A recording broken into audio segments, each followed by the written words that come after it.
Olá, amigo ligado na programação da TVT e você que nos assiste por um dos nossos distribuidores ou pela internet. Estamos começando mais um programa Brasil Consciência, uma realização do Sindicato Nacional dos Servidores Públicos Federais na área de Ciência e Tecnologia do setor aeroespacial. E no programa de hoje, infelizmente, nós não vamos poder falar de alguma pesquisa desenvolvida por órgãos públicos ou institutos de pesquisa públicos do país. No programa de hoje, nós vamos falar mais uma vez dos problemas que a ciência brasileira está enfrentando ao longo dos últimos anos. A produção de insumos para tratamento e exames que usam material radioativo, os chamados radiofármacos, pode sofrer um apagão. E é para falar sobre isso que nós temos aqui conosco virtualmente o vice-presidente da Associação Brasileira de Medicina Nuclear, Dr. Rafael William Lopes, que vai nos contar um pouco. Doutor, a gente fica preocupado ao saber uma notícia como essa, principalmente por conta das pessoas que dependem desse tipo de tratamento. Quantas pessoas ou quantos hospitais podem ser afetados se esse problema não for corrigido? Bom dia. Bom dia, Edson. Bom dia a todos os nossos ouvintes. Infelizmente, essa é uma situação bastante delicada e muito triste para nós. Assim, nós somos hoje, a Sociedade Brasileira de Medicina Nuclear representa aí mais de 470 serviços de medicina nuclear, entre clínicas e hospitais, que prestam assistência tanto ao Sistema Único de Saúde quanto à saúde suplementar. E a gente atende com esses exames de medicina nuclear e com alguns tratamentos para alguns tipos de câncer, algo em torno de 10 mil pacientes por dia no Brasil. São cerca de 2 milhões de procedimentos por ano. Então, essa é a população diretamente impactada na falta dos nossos radiofármacos. E, infelizmente, nós já estamos sofrendo impacto disso. Dando uma cronologia aí, a gente foi comunicado no último dia 14 pelo IPEM que, por falta de verbas, eles estariam suspendendo a produção a partir do dia 20 de setembro, que, infelizmente, ocorreu. Os tratamentos que estavam agendados com pacientes com câncer de tireoide, com tumores neuroendócrinos na última semana, já sofreram impacto, acho que aí na mídia já repercutiu alguns pacientes que já sofreram essa interrupção, e, efetivamente, nesta semana, a grande maioria das clínicas de medicina nuclear de todo o Brasil sofreram diretamente uma redução na sua capacidade de realização dos exames, uma vez que eles não dispunham mais dos geradores de tecnésio que não foram entregues a partir desta última semana. Então, nós já estamos sofrendo um desabastecimento, e esse, infelizmente, é o cenário atual. A gente teve aí uma questão de uma verba suplementar que foi oferecida em caráter de urgência, de 19 milhões aí pelo Ministério da Ciência e Tecnologia, depois da sensibilização de diversas autoridades, mas o fato é que isso simplesmente nos dá um respiro de 2 semanas.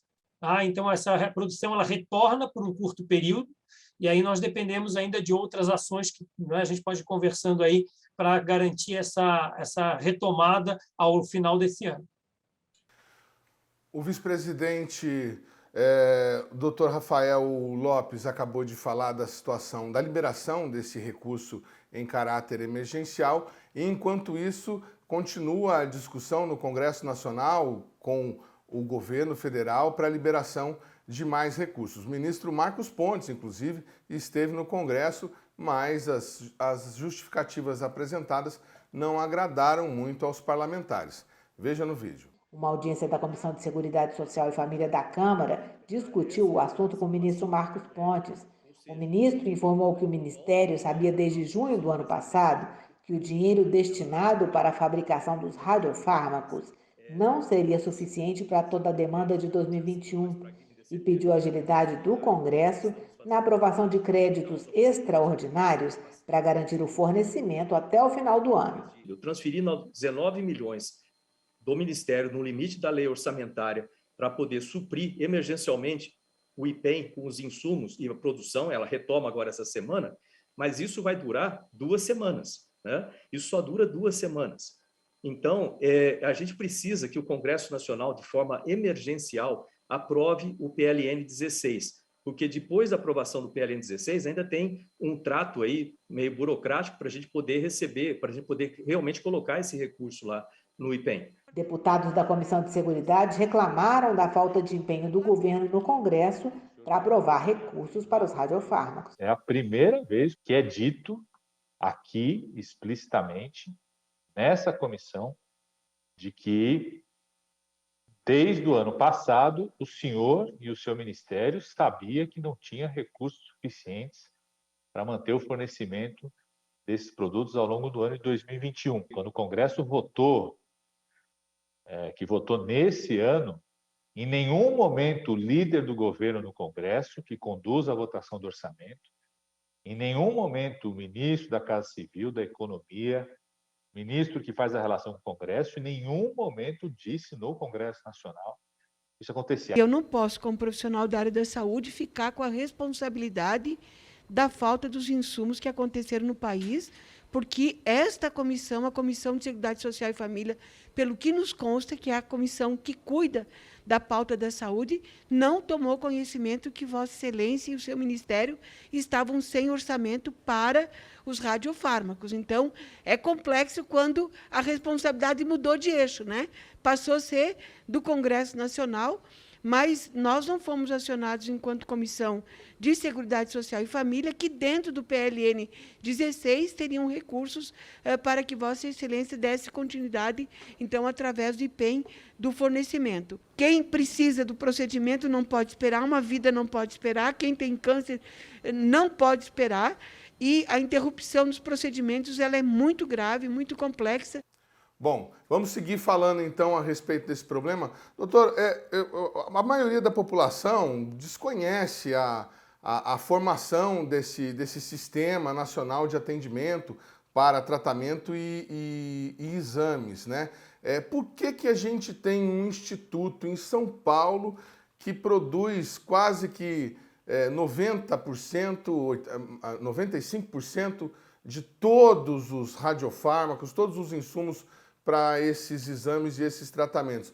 Está se discutindo nesse momento a liberação para que empresas privadas possam fazer isso. Eu aproveito a mesma pergunta. O senhor concorda com isso? Bom, então, assim, eu vou tentar contextualizar essa questão um pouquinho mais. A cadeia de suprimentos da medicina nuclear, a logística, ela é bastante complexa. Então, o que acaba acontecendo? O IPEM, na verdade, ele é um parceiro da Sociedade Brasileira de Medicina Nuclear de longa data, de praticamente coexistem aí na história. A nossa sociedade é uma sociedade que esse ano é sexagenária, ela completou 60 anos. O IPEM já tem algo mais do que isso. E eles sempre caminharam juntos, né, no desenvolvimento da medicina nuclear. A medicina nuclear é uma especialidade médica que trabalha com esse uso de materiais radioativos para diagnósticos e tratamentos. O que acaba acontecendo? A União detém o monopólio da produção desses radioisótopos. Até 2010, mais ou menos, ela detinha todo o monopólio. Em 2010, houve a flexibilização do monopólio dos radioisótopos chamados de meia-vida curta, ou seja, aqueles que duram menos de 2 horas.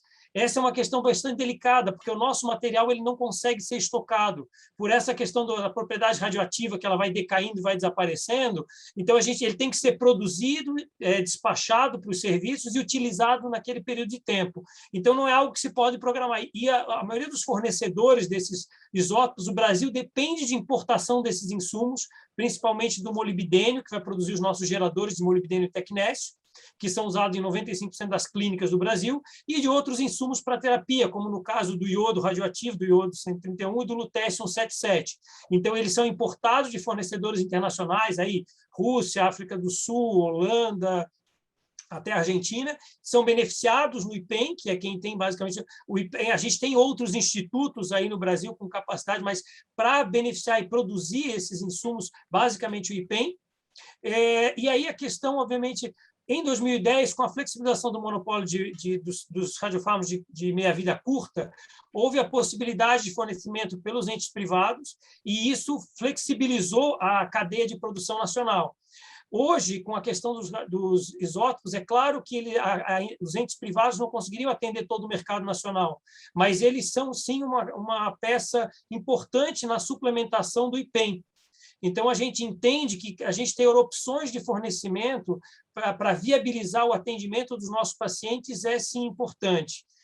E a gente entende também que o papel do Instituto de Pesquisas Energéticas Nucleares, que já desenvolveu ao longo de todo esse tempo, é fundamental para continuar com a inovação e a pesquisa na área da medicina nuclear, mas também continuar produzindo uma série de radiofármacos que talvez a própria iniciativa privada não seja capaz de nos atender. Então, a gente entende no equilíbrio dessa cadeia produtiva para o futuro da medicina nuclear brasileira. Muito bem. O Brasil Consciência, já esteve no IPEM há aproximadamente 1 ano e meio e fizemos lá uma reportagem sobre as principais atividades do Instituto naquela oportunidade. Acompanhe no vídeo para você entender um pouco melhor daquilo que a gente está falando. Legal, gente, estou aqui com o Efraim, dentro do IPEM. O IPEM fica dentro da USP em São Paulo. Efraim, que departamento é esse? O que vocês pesquisam aqui? Aqui é o Centro de Radiofarmácia do IPEM e aqui nós fazemos produções e pesquisa de radiofármacos e a distribuição de radiofármacos para todo o país. Para quem não conhece, o que é um radiofármaco? Radiofármaco é um medicamento como todos os outros, mas ele tem um componente radioativo. Ele é utilizado tanto para diagnóstico e tratamento de algumas doenças. Mas radiação não mata? Não, é usado para benefício da população e, nesse caso, para a saúde. Então mostra pra gente o que vocês fazem aqui. Vamos lá.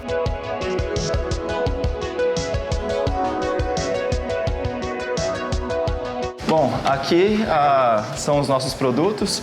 Esse daqui, por exemplo, é o gerador de tecnésio.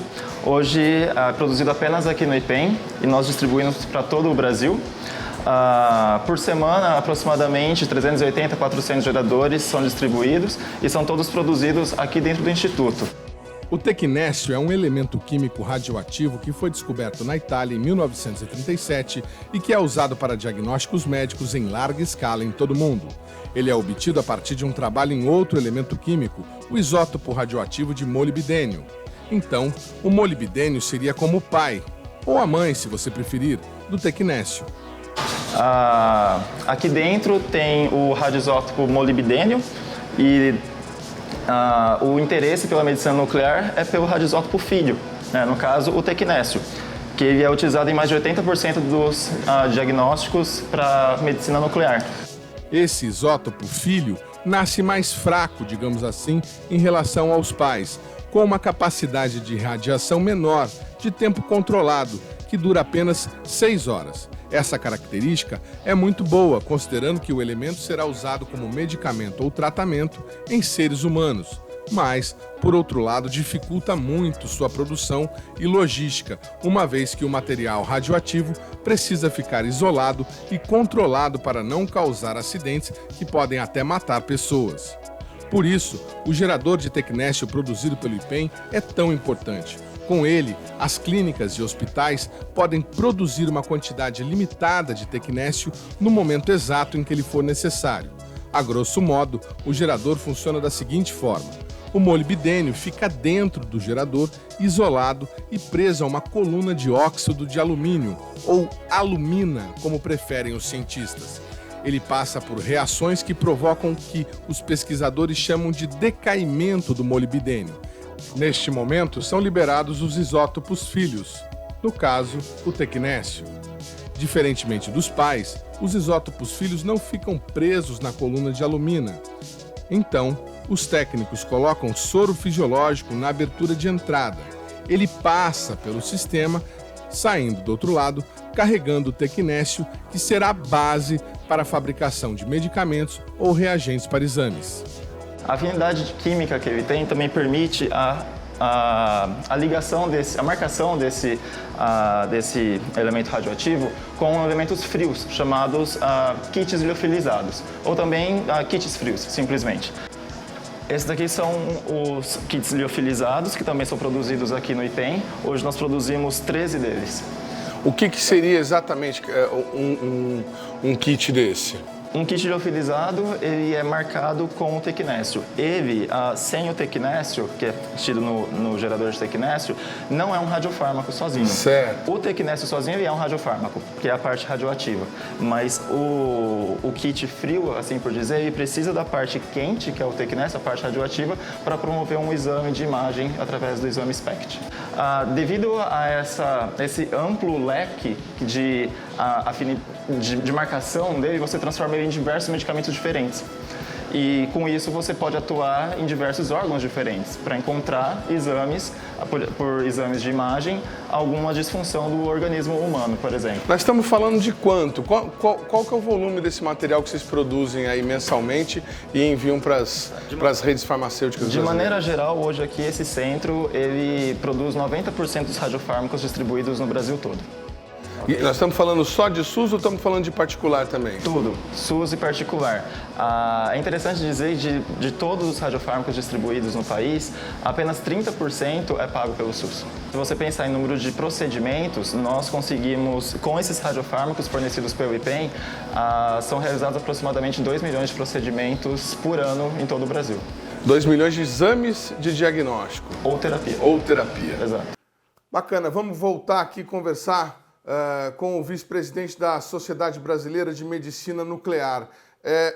Esses radiofármacos, o senhor falou da questão da necessidade de importação desse material que é beneficiado no IPEM. Por que o Brasil não faz esse material? O que falta para nós em desenvolvimento tecnológico para que a gente seja um pouco mais autossuficiente na produção de radiofármacos?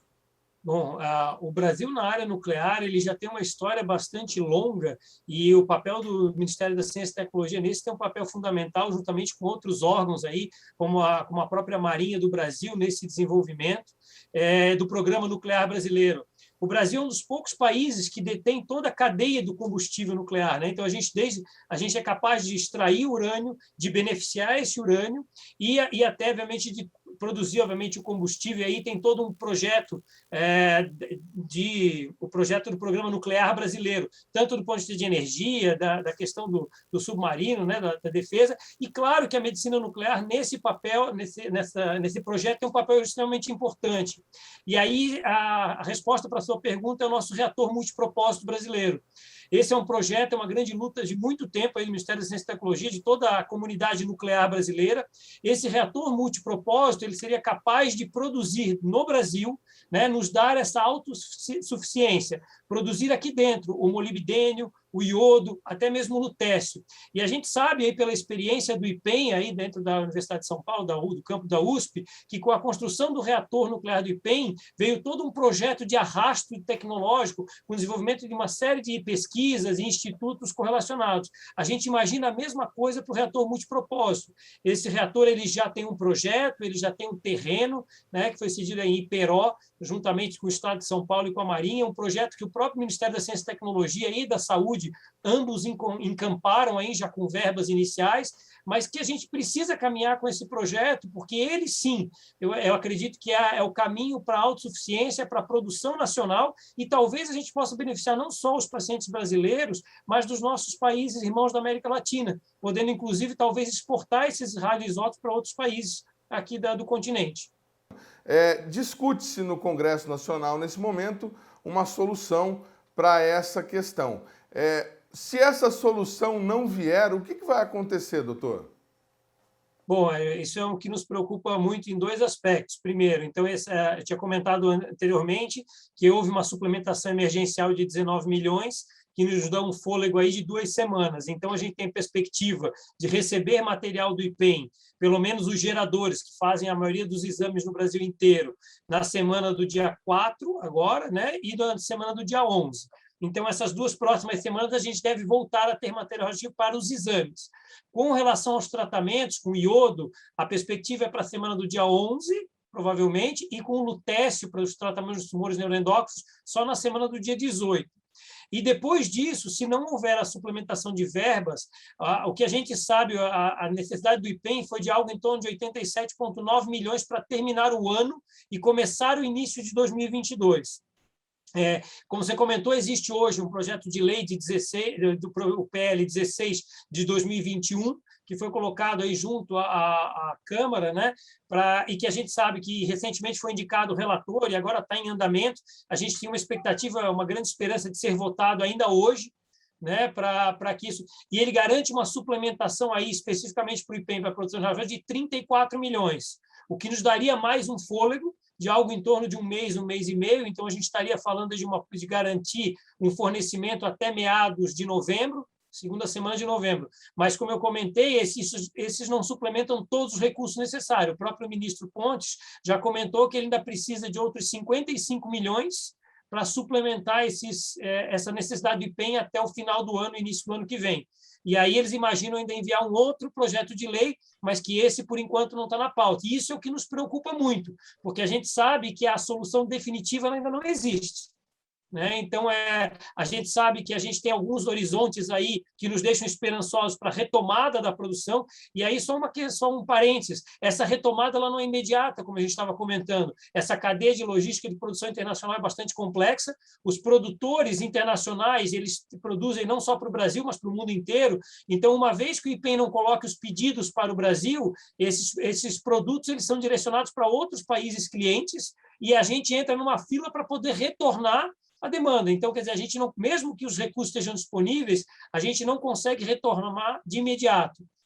E mesmo a Anvisa se manifestou ontem também, permitindo a importação de alguns desses insumos, mas a gente sabe que esse também é um processo complexo e que também não resolve isso, não nos ajuda no curto prazo. Então, a gente fica, sim, feliz com que a gente dá alguns passos caminhando em direção a soluções no médio e longo prazo, mas a gente sabe que a gente tem que estar olhando essas soluções num horizonte mais global. Então, isso nos deixa sempre preocupados em alerta e a gente agradece de novo a oportunidade de estar sempre falando sobre esse assunto. Tá certo, doutor. A gente que agradece o senhor ter nos atendido e explicado tão prontamente sobre esse assunto. O programa Brasil Consciência vai para um rápido intervalo e a gente volta já já com muito mais informação sobre esse assunto para você. Um instante só, não saia daí.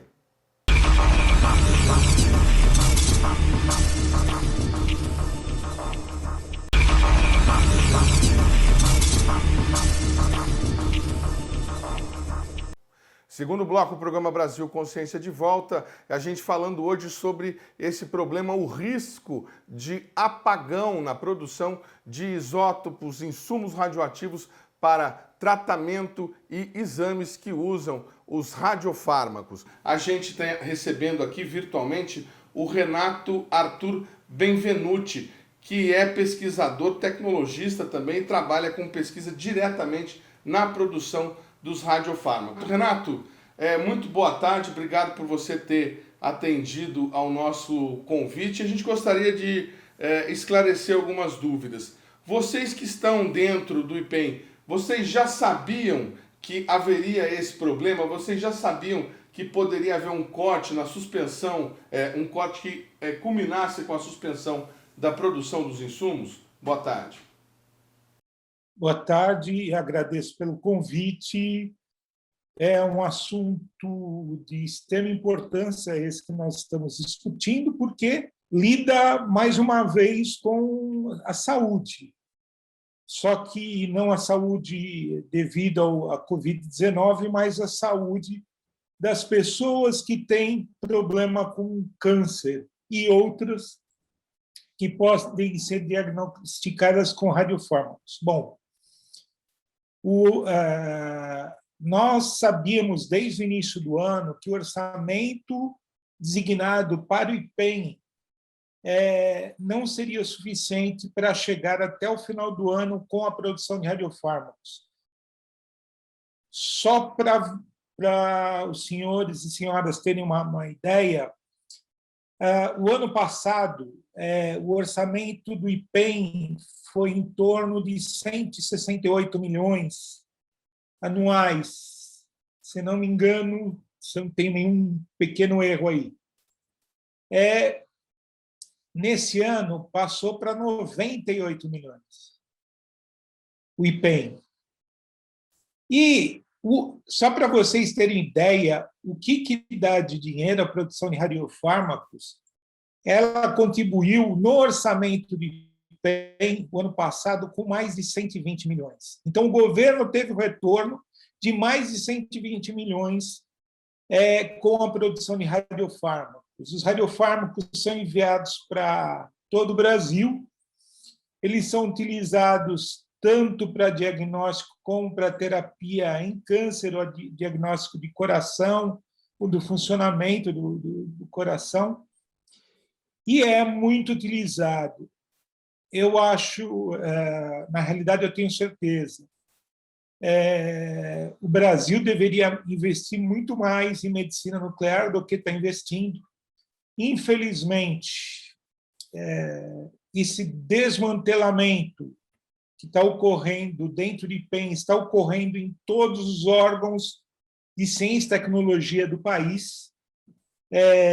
Das notícias que nós temos, em todos aconteceram cortes, onde que fecharam setores de suma importância para a sociedade, e o governo, como vocês podem ver, não está dando bola para isso. Na realidade, para quem já matou quase 600 mil pessoas, o que são 2 milhões de exames ou terapias para quem tem câncer? Então, eu estou falando isso para vocês terem uma ideia a quantidade de pessoas que é assistida pelo que nós fazemos lá no IPEM. São 2 milhões de procedimentos ao ano. Não é pouca coisa. E significa muito para quem não tem. Para quem não tem, por exemplo, infelizmente, eu vou traçar um número que a gente atende só em torno de 30% do SUS. A gente gostaria que tudo que nós produzíssemos ou que pesquisássemos e tornasse produção fosse acessível a todos os brasileiros. Infelizmente, não é. Bom, eu vou falar especificamente agora sobre o problema que ocorreu, como a pergunta que você me fez. A gente já sabia, o Instituto já vinha pedindo dinheiro bem antes do meio do ano, falando que não ia dar orçamento, e agora, há pouco tempo atrás, por causa de tanta insistência que não ia dar orçamento, eles pediram um projeto, foi elaborado um projeto pedindo 34 milhões de reais. Mas, na realidade, o que está faltando para a gente chegar até o final do ano são 98 milhões. O Instituto de Pesquisas Energéticas Nucleares e a produção de radiofármacos.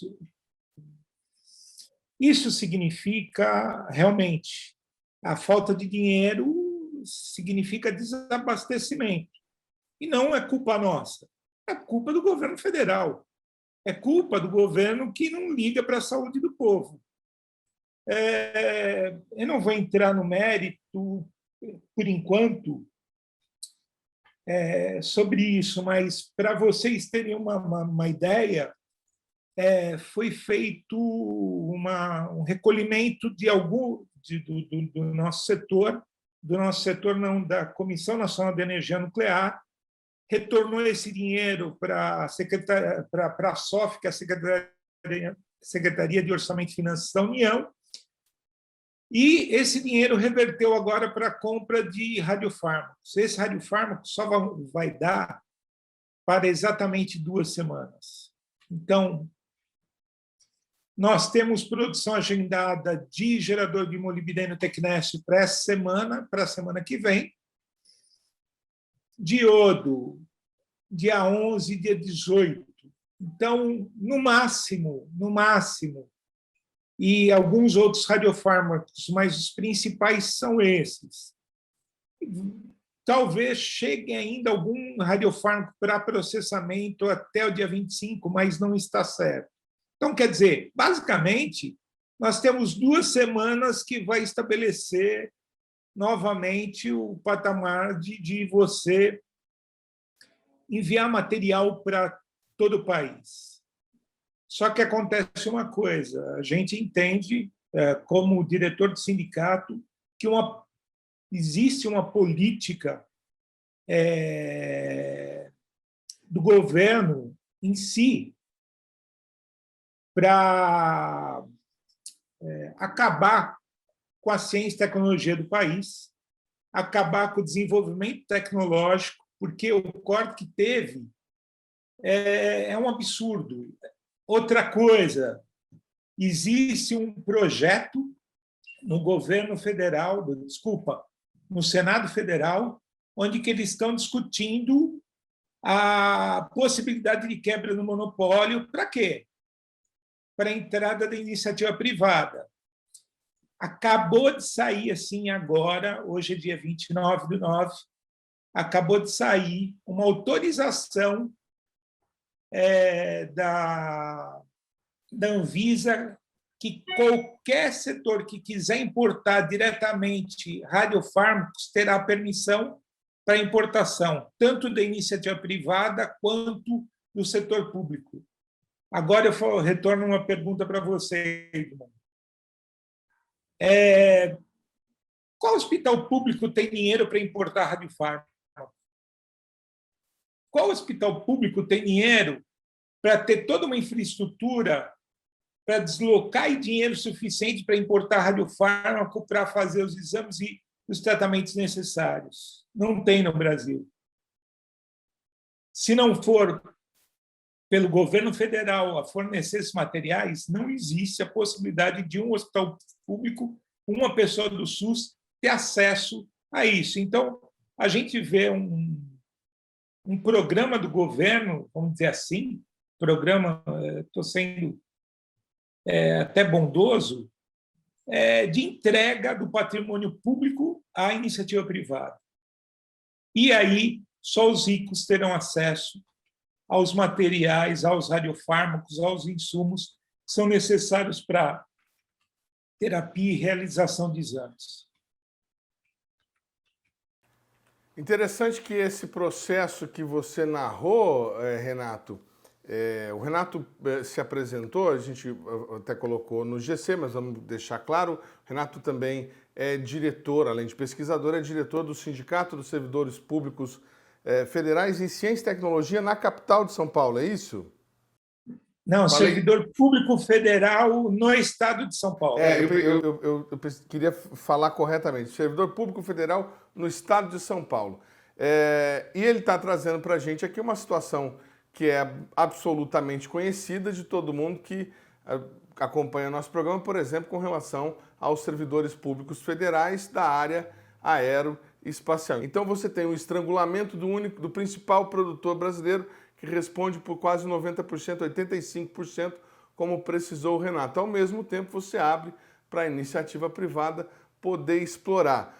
Será que nós estamos caminhando para um estado mínimo em que só vai ter acesso à saúde quem tiver dinheiro, Renato? Essa seria a sua opinião? Com certeza. O programa desse governo que está hoje no poder é para destruir esse país. Não é para recuperar. Você só consegue o desenvolvimento de um país através da educação e ciência e tecnologia.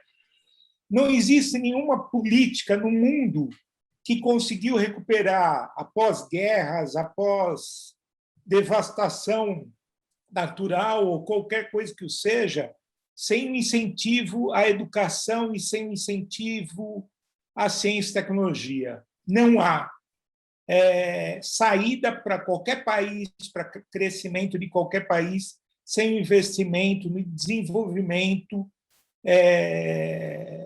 nesse campo. Então, Renato, perdão, pois não.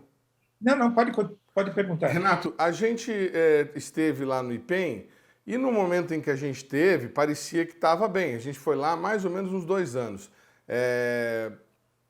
Nós estamos vendo agora esse problema com relação à produção dos radiofármacos.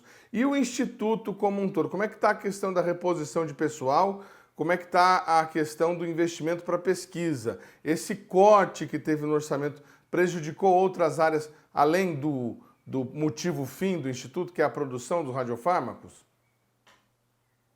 Olha, primeiro, como toda instituição de ciência e tecnologia do país, ela não está havendo uma renovação já há anos.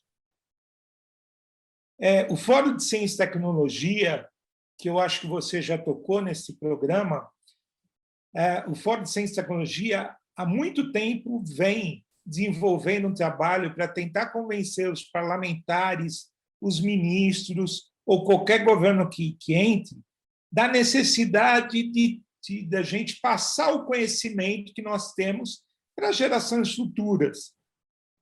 Só que, se você hoje fizer um apanhado da média das faixas etárias que predominam no centro de pesquisa, gira em torno de 55, 60 anos.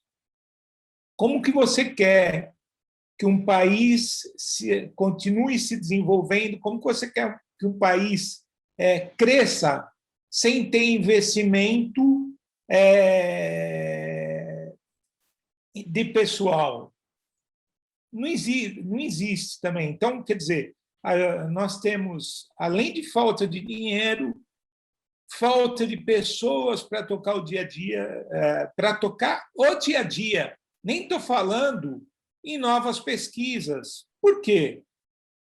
Porque não há gente suficiente para tocar novas pesquisas, não há gente suficiente para você deslocar, colocar, olha, você vai desenvolver tal pesquisa. Lá no IPEM, para a gente desenvolver qualquer novo radiofármaco, a gente tem que trabalhar acima do nosso horário ou fora do nosso horário, porque durante todo o período a gente está produzindo, para poder desenvolver algum tipo de novo radioisótopo ou novo radiofármaco para ser utilizado para a medicina nuclear. Então, assim, é uma luta constante que o Fórum de Ciência e Tecnologia, que os sindicatos que compõem o Fórum, as associações que compõem o Fórum, estão fazendo. Olha, há mais de 10 anos, na tentativa de renovação dos quadros. E até hoje a gente não conseguiu fazer, ou conseguiu convencer os parlamentares da grande necessidade que tem de ter na renovação.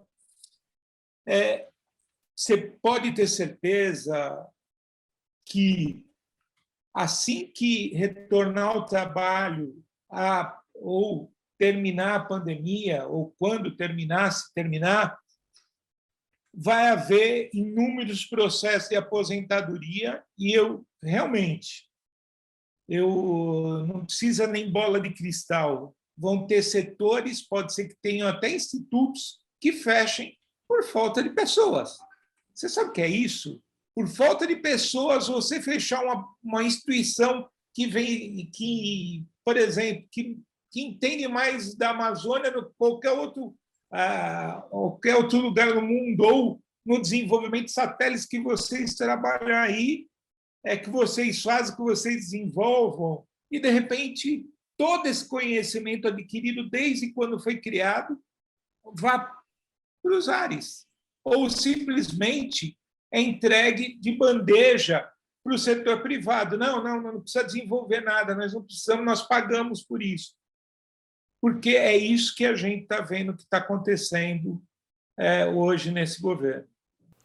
Agora, Renato, vamos deixar claro aqui, muita gente que está nos assistindo nesse momento tem aquela fobia a sindicato, a sindicalista, e acha que o serviço público mais atrapalha do que ajuda, né? Então, além dos custos para o país de importação de radiofármacos para atender as pessoas, quais seriam os prejuízos, na sua opinião, de você abrir para a iniciativa privada imediatamente a produção e a importação de radiofármacos e escantear o IPEM desse processo?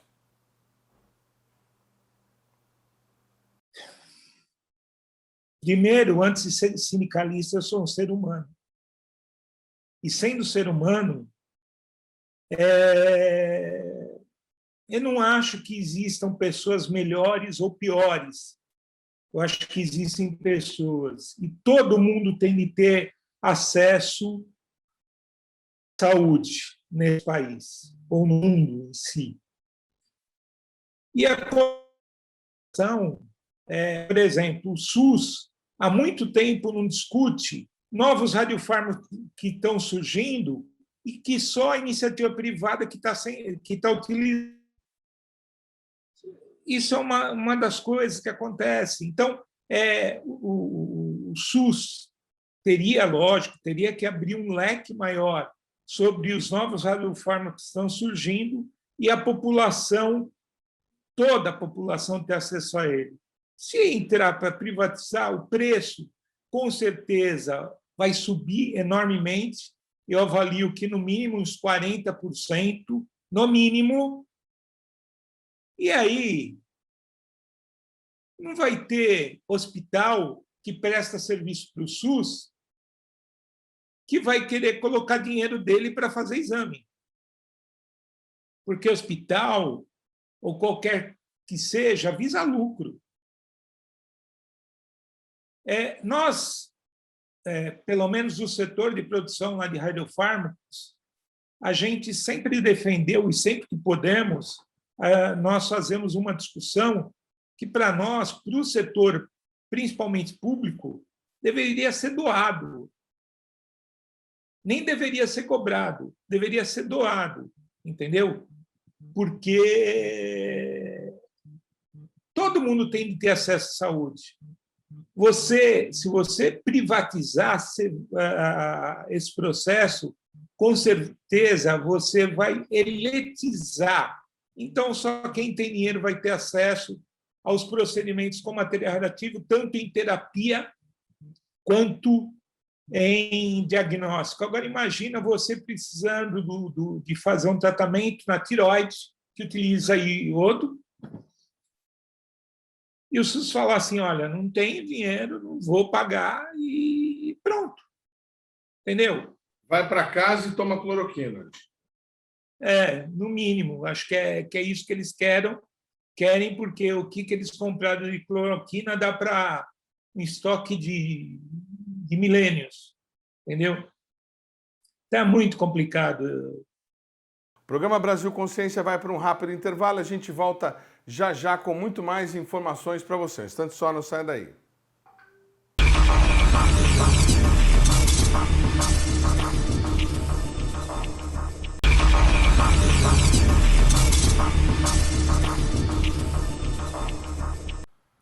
O Conselho Técnico Científico da CAPES, órgão que é responsável por avaliar os cerca de 5.500 programas de pós-graduação no país, foi dissolvido pela presidenta da instituição, Cláudia Queda de Toledo, no mês passado. Segundo a portaria que dissolveu o Conselho, a medida estaria sendo tomada porque o colegiado estava com um número de integrantes em desacordo com o que previa o Estatuto da instituição. A irregularidade estaria no número de conselheiros. O Estatuto da entidade prevê 18 vagas, mas 20 pessoas estavam ocupando os cargos. A medida, porém, foi tomada apenas 5 dias depois da divulgação de uma carta aberta por parte dos conselheiros, demonstrando preocupação com a condução da entidade. Após as pressões, a presidência da CAPES recuou e estabeleceu o novo conselho, desta vez com 18 membros.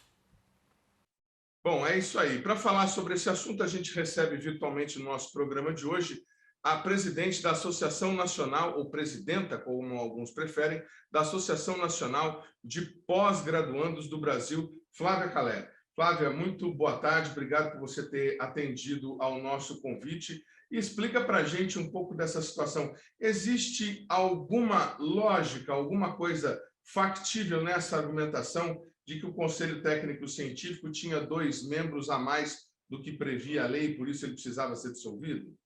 Boa tarde. Olá, boa tarde. Eu que agradeço a oportunidade de estar aqui com vocês. Olha, isso foi debatido exaustivamente nos conselhos da CAPES, um deles, inclusive, no Conselho Superior, que a gente tem assento, né? E existe realmente uma irregularidade, porque o Estatuto da CAPES trata de um conselho de 18 membros e, em 2018, ele foi eleito com 20, 2 membros a mais. E a dificuldade disso se manter do jeito que está era justamente a possibilidade de abrir uma margem jurídica para questionamento de decisões importantes que o CTC toma, como é a avaliação dos programas. A gente está agora no final do ciclo quadrienal de avaliação, que justamente vai dar notas e que vai qualificar a condição dos programas de pós-graduação de todo o Brasil.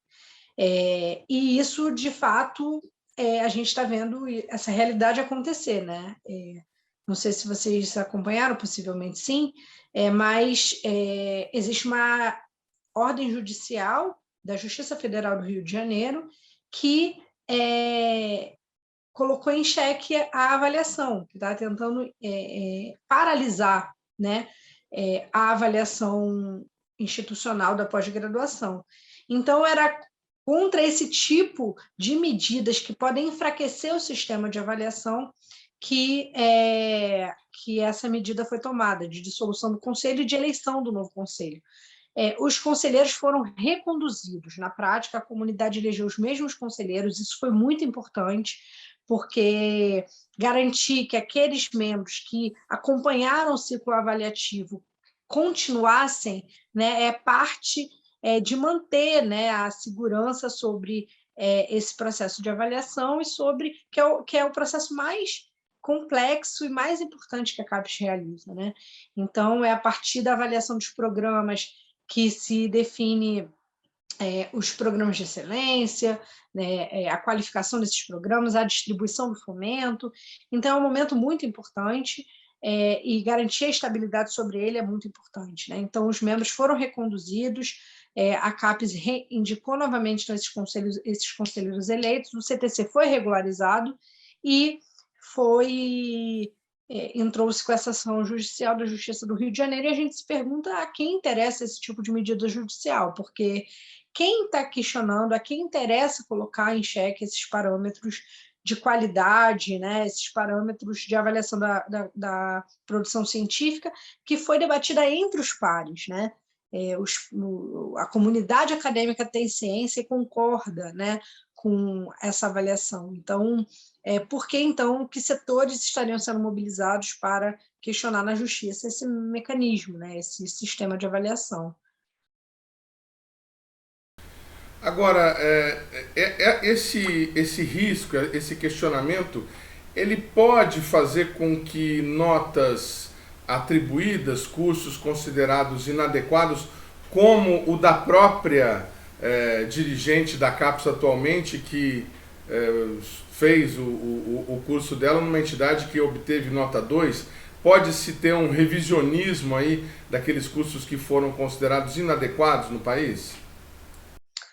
A nossa defesa, e é o que tem sido discutido, pelo menos era o que estava sendo discutido até a portaria, era que esse novo conselho, com 18 membros, que foi reconduzido, possa validar todas as decisões anteriores do conselho, do CTC, do Conselho Técnico Científico. Isso é muito importante, por quê? Porque existe todo um trabalho que foi feito que não deve ser questionado. No entanto, na portaria que foi emitida pela CAPES, tem lá uma cláusula que, inclusive, está sendo questionada pela AGU, de que qualquer ente interessado pode questionar medidas anteriores e que essas medidas teriam possibilidade de recursos, né? E a gente questiona isso, realmente, porque nós acreditamos que, para manter a segurança desse sistema de avaliação do nosso sistema de pós-graduação, a gente deve manter as decisões que já foram tomadas pelo CTC anterior, porque foi fruto de um amplo debate em torno da avaliação. E, quanto à medida judicial da Justiça do Rio de Janeiro, a nossa defesa é que a avaliação continue, né? Continue sendo encaminhada, porque não cabe à Justiça esse tipo de questionamento, né? Então, eu acho que todos os esforços no sentido de derrubar essa decisão devem ser feitos. A avaliação institucional ela deve seguir com esse membro, né, desses conselhos, esses membros que foram eleitos agora novamente, e que as decisões sejam validadas todas integralmente, que a gente olhe daqui para frente. Agora, para que o telespectador que de repente está tentando ver uma boa-fé naquilo que está sendo feito possa entender, Por que o Conselho estava com 2 membros a mais do que previa o estatuto da sua formação? Porque na discussão, ali, pensem, né, o Conselho Técnico-Científico, ele abarca diversos colégios, né, diversas áreas do conhecimento. Então, tem o Colégio de Humanidades, que tem um conjunto de áreas, né? O Colégio de Ciências da Vida, que tem outro conjunto de disciplinas de áreas, e as Ciências Exatas da Terra e multidisciplinares. Então, o Colégio de Humanidades estava ok, estava com o número de 6 membros. Os outros colégios, para ter um equilíbrio entre as áreas do conhecimento, precisava ter mais áreas representadas, digamos assim, nesses 2 colégios, no de Exatas, da Terra e multidisciplinar, e das Ciências da Vida. Então, foram eleitos 2 membros, eu não sei se era da área de medicina, enfim, 2 membros foram incorporados, um em cada conselho. Esse foi o desequilíbrio. É uma discussão restrita ao campo acadêmico, restrita ao campo do conhecimento, da produção do conhecimento, do equilíbrio entre as áreas do conhecimento. Então, na verdade, foi uma discussão trazida pelo CTC e que a direção da CAPES à época, que era o professor Abílio, acatou. E aí elegeu um conselho com essa conformação, diferente do estatuto, mas correspondendo a uma discussão que estava se colocada na comunidade acadêmica. Então, uma vez, só que essa irregularidade, que não tem má fé nela, eu acredito, pelo menos, que não tem má fé nela, ela coloca para setores interessados, eu acho, no enfraquecimento no sistema de avaliação, uma possibilidade de questionamento jurídico. Então, por isso foi importante refazer o conselho com 18 membros, todos os membros foram reconduzidos, né, menos 2, um de cada colégio, mas todos os outros foram reconduzidos pela comunidade e a direção da CAPES validou essa eleição. Isso aqui foi um passo muito importante para que a gente não tenha nenhum tipo de questionamento. E agora essa decisão judicial, conforme a gente temia, né? Então, eu acho que a gente tem que travar uma batalha contra essa decisão e manter o sistema de avaliação íntegro, né? E que ele siga adiante, porque disso depende também toda a dinâmica da pós-graduação. O Plano Nacional de Pós-Graduação encerrou em 2020, né? Então é preciso se abrir um novo ciclo de debate sobre a pós-graduação na próxima década, né? Um plano estratégico de desenvolvimento da pós-graduação, e a avaliação ela ajuda no sentido, né? Ajuda nesse diagnóstico geral da pós-graduação para que a gente possa pensar os próximos passos e os próximo plano, né? O próximo plano de desenvolvimento da pós-graduação. Essas coisas que têm acontecido com relação a esse governo na Justiça do Rio de Janeiro. Quando a senhora fala em luta jurídica com relação a essa decisão, já houve alguma manifestação nesse campo da sua associação ou do colegiado de associações que tem defendido a ciência nesse momento? Ainda não. A gente está estudando ações coletivas para que a gente consiga fazer esse enfrentamento, né, para que a gente consiga reverter essa decisão. Engraçado que nós nos encontramos, Flávia, agora me fugiu exatamente a data, mas acredito que seja há 3 anos, 2 anos e meio, na última SBPC lá de Campo Grande. E naquela oportunidade, a grande luta da categoria, de todos os defensores da educação, inclusive da própria SBPC, era com relação à manutenção dos cursos, porque havia o risco do futurice, né? Nós estamos aqui em 2021, falta 1 ano e pouco para acabar esse governo, e a gente continua falando de ações governamentais contra o sistema de ensino, enquanto a gente tem, como você disse agora há pouco, que preparar o futuro da educação, da formação de pesquisa no país. Dá para mensurar quais foram os prejuízos para a educação nesses tempos em que nós vivemos, esses tempos sombrios em que estamos vivendo, Flávio? Olha, são muitos, mas assim, o que eu acho mais triste e mais difícil de mensurar o impacto é que nós estamos perdendo uma geração de jovens na educação básica, na educação universitária, na pós-graduação, jovens talentos, uma geração perdida, né?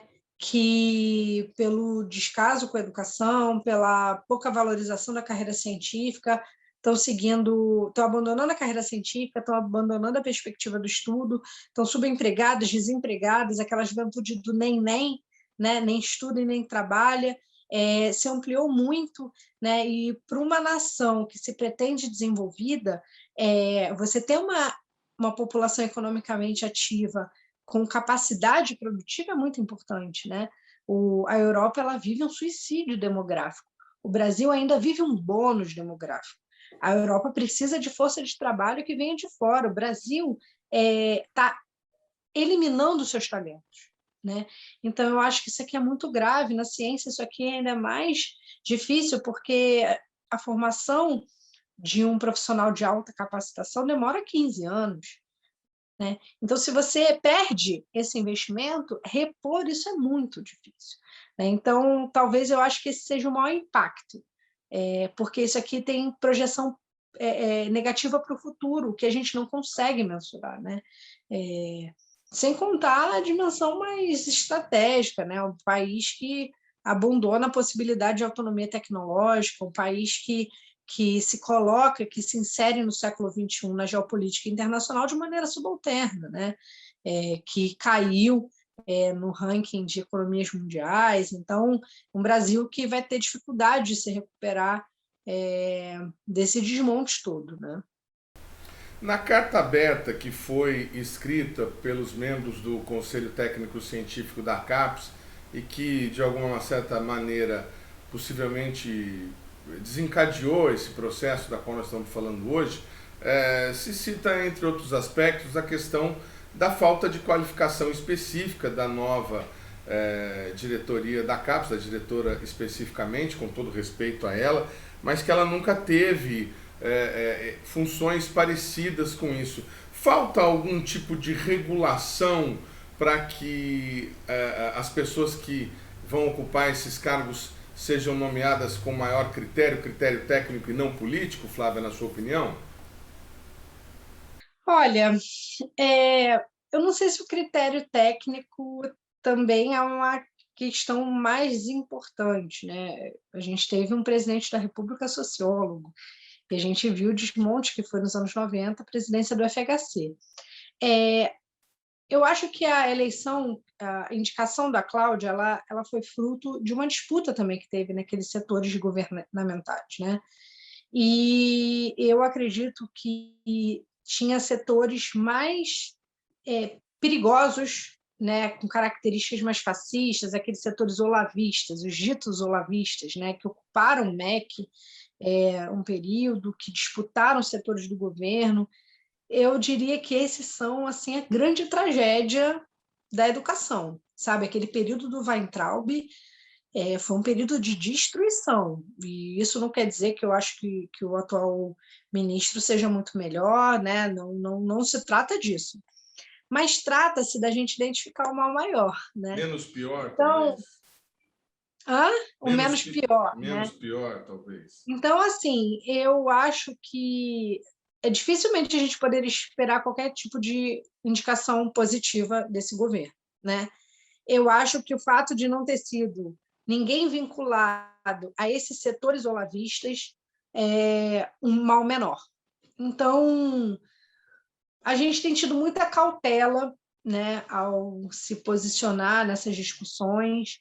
A professora Cláudia ela apresentou uma carta de intenções também, né, à comunidade científica.